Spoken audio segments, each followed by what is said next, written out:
An empty tent, ripped open from the inside, 9 bodies bearing bizarre and horrific injuries, traces of radiation on their clothing, and a government file stamped top secret.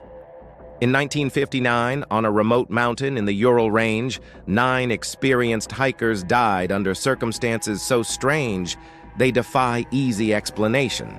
The official Soviet investigation was closed quickly, but the real mystery was just beginning.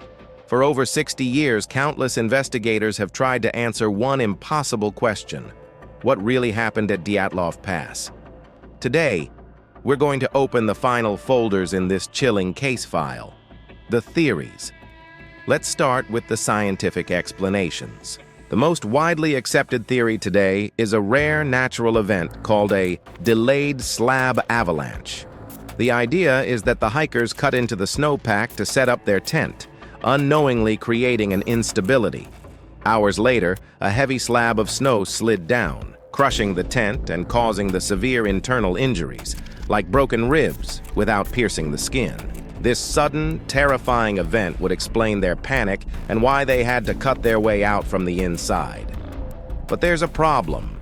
The original investigators' photos, taken just weeks after the incident, show no obvious signs of an avalanche. The tent poles were still standing and nearby skis were undisturbed. If an avalanche was powerful enough to kill, wouldn't it have left more of a mark? This leads us to a second, more unusual scientific theory: a Kármán vortex street. It sounds complex, but it's a specific wind pattern that can occur around mountains like Kholat Syakhl, the mountain of the dead. This phenomenon can generate infrasound, a low-frequency noise that's inaudible to the human ear but can supposedly induce intense, unexplainable panic, nausea, and disorientation. Could this have driven the hikers mad, causing them to flee their tent into the deadly cold? It's a compelling idea, but it falls short of explaining the violent physical trauma. A terrifying sound doesn't break bones or crush skulls. So, if nature wasn't the culprit, we have to open the most classified file of all: human intervention. In the late 1950s, the Cold War was at its peak. This region of the Urals was a known hub for secret Soviet military activity. Could the hikers have accidentally wandered into a weapons test? This would neatly explain the strange orange spheres and lights that other hikers reported in the sky that night. It would also account for the traces of radiation found on some of the victims' clothes. Perhaps they witnessed something they weren't supposed to see and were silenced. The government's secrecy and hasty conclusion to the case would then be a logical cover-up. But again, the crime scene photos raise serious questions. If this was a professional military operation, why would they leave the bodies to be found in such an incriminating, bizarre state? It seems too messy, too chaotic. And that brings us to the strangest folder in the drawer, the one labeled Fringe Theories. When official explanations fail, human imagination runs wild.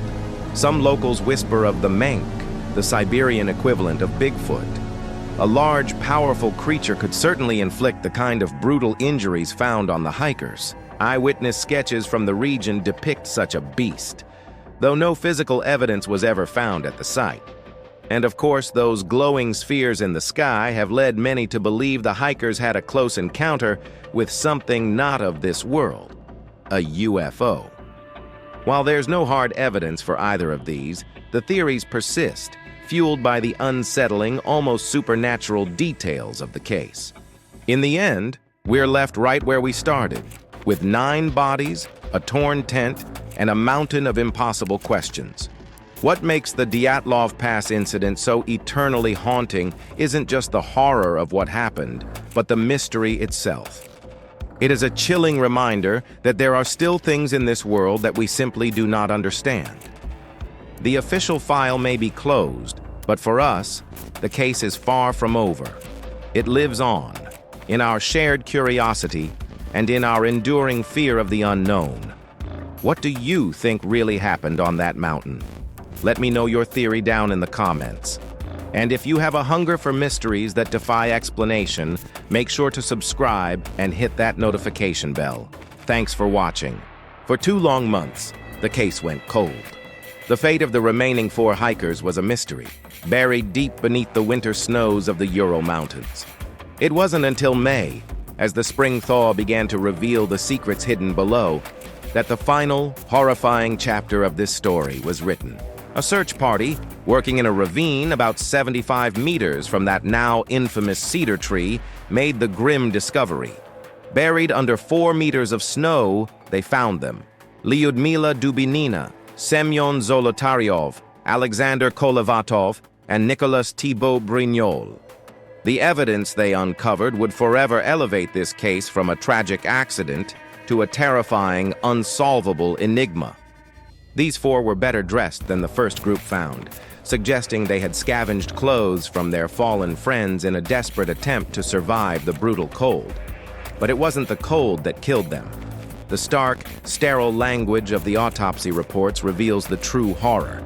The injuries described were so severe and so strange, they defy all logical explanation. Nicolas Thibault Brignol had suffered a catastrophic skull fracture. Even more disturbing, Lyudmila and Semyon had crushed chests, their ribs shattered. The medical examiner noted that the force required to inflict such damage was comparable to being hit by a car. But here's the detail that makes this impossible. Despite these devastating internal injuries, their bodies showed almost no external signs of trauma. No major bruises, no significant soft tissue damage. It was as if they had been squeezed by an immense, invisible pressure. And the horror didn't stop there. A chilling line in the investigation file notes that Lyudmila Dubinina was missing her tongue, her eyes, and parts of the tissue around her face. While some later argued this could be attributed to animal scavenging or natural decay in the watery ravine, the initial investigators listed it as a bizarre and unexplained element of the scene. The official investigation, led by a man named Lev Ivanov, was now faced with an impossible puzzle. How could these injuries have happened? There were no signs of other people, no footprints besides those of the hikers themselves. An avalanche had already been ruled out. What could possibly do this? Then came another bombshell from the lab. When the victim's clothing was tested for radiation, some of it showed significant levels, not enough to be lethal, but completely unexplainable. Where could it have come from in the middle of the desolate wilderness? As if that wasn't strange enough, the case file also contained testimonies from other hiking groups and locals in the region. They all reported seeing strange orange spheres and glowing lights in the sky on the very night the Dyatlov group perished. These reports were initially considered, but then they were abruptly dismissed by the authorities, literally crossed out in the official documents. The final pages of the case file show the investigation being hastily shut down in May 1959, just a few weeks after the last bodies were found. Chief investigator Lev Ivanov was ordered to classify the files and close the case. His official conclusion has become legendary for its baffling vagueness. He wrote that the hikers died as a result of a compelling natural force which they were unable to overcome. A compelling natural force. The case was closed. The files were sealed for decades. But the questions had only just begun. What was this mysterious force? What could explain the impossible injuries, the radiation, the strange lights in the sky? And what were the Soviet authorities so desperate to hide? The story of the Dyatlov Pass Incident doesn't end here. What you're about to hear is a true story, pieced together from recovered diaries, faded photographs, and grim forensic reports. In 1959, 9 experienced hikers set up camp on the slopes of a remote mountain in the Ural range. On the last night of their lives, everything seemed perfectly normal. Their diaries describe a calm evening. They even created a satirical newsletter called The Evening Otorten, filled with inside jokes. A photograph from that night shows a group of friends, smiling, full of life, completely unaware of the horror that was about to unfold. Then, sometime after midnight, in the suffocating darkness of the Russian winter, something went catastrophically wrong. We don't know if it was a sound, a strange light, or a vibration in the snow, but whatever it was, It triggered a wave of pure, primal terror. The first chilling piece of evidence comes from this stark, overexposed photograph in the official case file. It shows their tent, but it hasn't been unzipped. It has been sliced and ripped open with knives violently from the inside. This was the act of people so desperate to escape they couldn't even spare the seconds it would take to open the tent flap. But what were they fleeing? An avalanche? You don't cut your way out of a tent during an avalanche. That's your only shelter. An attacker? Forensic photos show no signs of a struggle inside the tent. They simply slashed their way out and ran for their lives. Another grainy aerial photo documents a trail of footprints leading away from the ruined camp downhill towards the tree line about a mile away. But these footprints tell a truly bizarre story. Some were made by bare feet, others by socks, and a few by a single boot. They had plunged into the sub-zero wilderness without proper footwear, a death sentence in itself. But here's where it gets even stranger. The tracks show the group walked away in a calm, orderly, single-file line. They didn't scatter in every direction like a group of panicked people would. It was a controlled, organized escape. How can these two things be true at once? How can you be so terrified you cut your way out of your shelter, yet so calm you walk away in a straight line? The contradiction is maddening. The first bodies were found nearly a mile from the tent, under a large cedar tree. The crime scene photos are deeply disturbing. Here lie Yuri Doroshenko and Yuri Krivonishenko, stripped down to their underwear despite the lethal cold. A small, extinguished campfire is nearby. Look at this close-up of their hands. The skin is torn and shredded. They had been frantically trying to climb the massive cedar tree, clawing at the bark. Were they trying to get a better view? Or were they trying to escape something on the ground below? The branches high up in the tree were broken, suggesting they had made it quite high before falling or climbing back down. A few days later, the search party made more grim discoveries. The bodies of the group's leader, Igor Dyatlov, along with Zina Kolmogorova and Rustem Slobodin, were found scattered at intervals between the cedar tree and the camp. Their positions, documented in cold forensic detail, were heartbreaking. They were all facing back towards the tent, as if they were desperately trying to return to the only shelter they had. One photo shows Dyatlov clutching a small birch branch, his other arm raised as if to shield his face. Zina was found further up the slope, a trail of blood marking her final struggle in the snow. And the medical report for Rustem Slobodin revealed a massive fracture in his skull, the first sign that these weren't just deaths from exposure. These were violent, unnatural injuries. 5 hikers were now accounted for, but 4 were still missing. For 2 long months, the search continued as the snow slowly began to melt. And when the last 4 bodies were finally found, the mystery would only deepen, revealing injuries so horrific they would baffle investigators for decades to come. What happened on that mountain? The questions are chilling, and the answers are even more terrifying. February 26, 1959. On the frozen, remote slopes of a mountain in the Ural Range, a Soviet search party stumbles upon a chilling scene.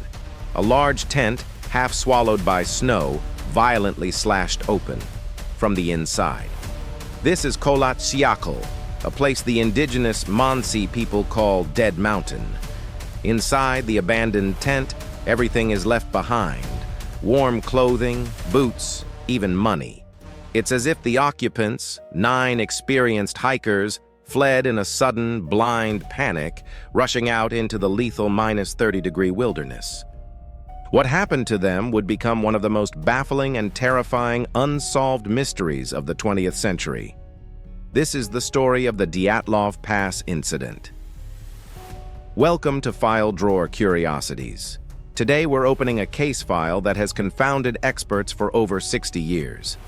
A case so strange, the official investigation was abruptly sealed, its files stamped top secret, with a conclusion that defied all logic.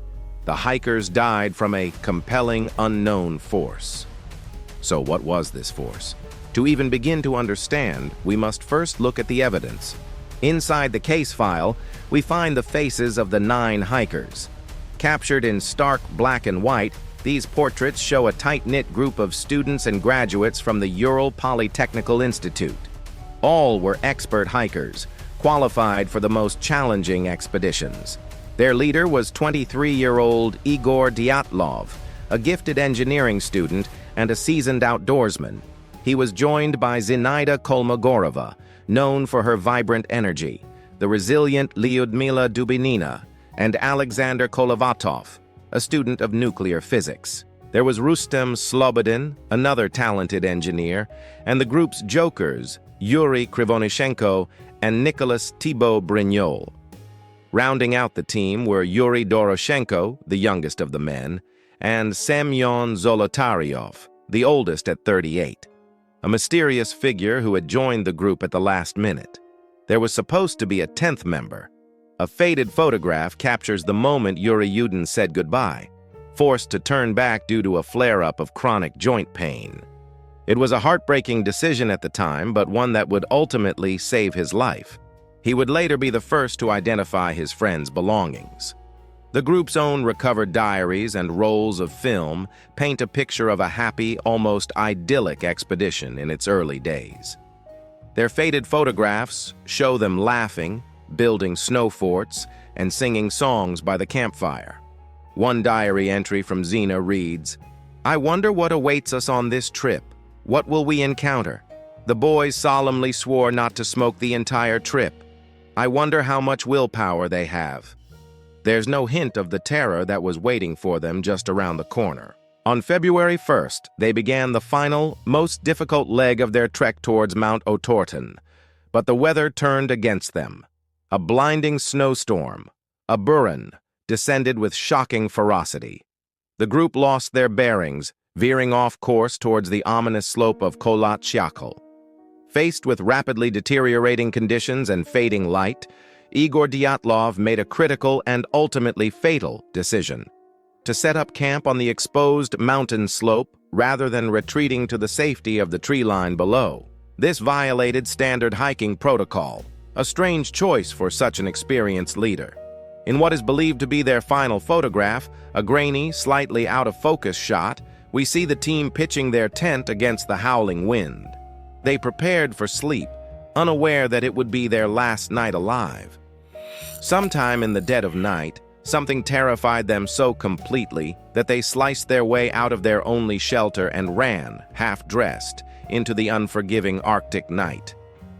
The search party's discovery of the tent was only the beginning of the horror. About a mile downhill under a large cedar tree, they found the first 2 bodies, Yuri Krivonishenko and Yuri Doroshenko. They were barefoot and dressed only in their underwear. The remnants of a fire were nearby, and the branches of the cedar tree were broken up to a height of 5 meters, suggesting one of them had desperately tried to climb it, perhaps to get a better view of the tent or to escape something on the ground. Between the cedar tree and the tent, the searchers found 3 more bodies: Igor Dyatlov, Zina Kolmogorova, and Rustem Slobodin. Their position suggested they were trying to crawl back to the relative safety of the camp. Dyatlov was found clutching a birch branch, his other hand raised as if to shield his face. Zina was found face down in the snow, her body a frozen tableau of a final, desperate struggle. Slobodin had a fractured skull, though it was deemed non-fatal. Hypothermia was listed as the cause of death for all 5. But the real mystery was still buried under the snow. It took another 2 months for the remaining 4 hikers to be found. In May, as the snow finally began to melt, their bodies were discovered in a den they had dug in a ravine 75 meters from the cedar tree, and the injuries they sustained were unlike anything the investigators had ever seen. Lyudmila Dubinina and Semyon Zolotaryov had massive chest fractures, injuries comparable to the force of a high-speed car crash. Yet, perplexingly, there were no external signs of trauma, no soft tissue damage. It was as if they had been crushed by an immense, invisible pressure. Nicholas Thibault Brignol had a severe skull fracture, also without external injury. Most bizarrely of all, Dubinina was missing her tongue, eyes, and part of her lip, while Zolotaryov was missing his eyeballs. The investigation was immediately thrown into chaos. How could a group of seasoned hikers abandon their shelter in such a way? What could cause such catastrophic internal injuries without leaving a single bruise on the skin? The local Mansi people were initially suspected, but there were no signs of a struggle, no other footprints besides those of the hikers themselves. An avalanche was considered, and this has become the leading scientific theory in recent years. The theory suggests a slab avalanche could have hit the tent, causing the initial panic and some of the injuries. The hikers, believing a larger avalanche was imminent, fled. The internal injuries could have been caused by the immense pressure of the snow, but this theory doesn't satisfy everyone. Why would they run downhill, directly into the path of a potential avalanche, instead of sideways? Why would they build a fire and seemingly wait for hours in the freezing cold? And what about the other strange pieces of evidence? Some of the hikers' clothing was found to be radioactive. Not dangerously so, but enough to be noted in the report. Then there were the eyewitness accounts from other hiking groups and locals in the area who reported seeing strange, bright orange spheres or lights in the sky on the night of the incident. These anomalies have fueled decades of speculation, giving rise to a host of alternative theories, from secret military weapons tests to infrasound-induced panic, and even encounters with a cryptid like the Russian Yeti. The fact that the lead investigator, Lev Ivanov, was ordered by high-level regional officials to close the case, and later admitted in a 1990 interview that he was told to drop the UFO angle, has only deepened the conspiracy. He wrote, "I suspected at the time and am almost sure now that these bright flying spheres had a direct connection to the group's death." The Dyatlov Pass Incident remains a deeply disturbing and unresolved chapter in the annals of unexplained phenomena. We have the facts, the photographs, the diary entries, and the grim forensic reports, but they form a puzzle with too many missing pieces. Were the hikers victims of a rare natural phenomenon, a tragic chain of bad decisions? Or did they stumble upon something on that desolate mountainside that they were never meant to see? The truth, it seems, was buried with them under the snows of Dead Mountain.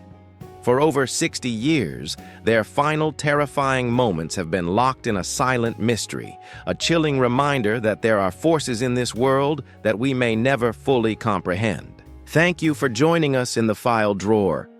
What do you think happened on that mountain? Let us know in the comments below. And if you find these unsolved mysteries as fascinating as we do, please consider liking this video and subscribing for more deep dives into the unknown.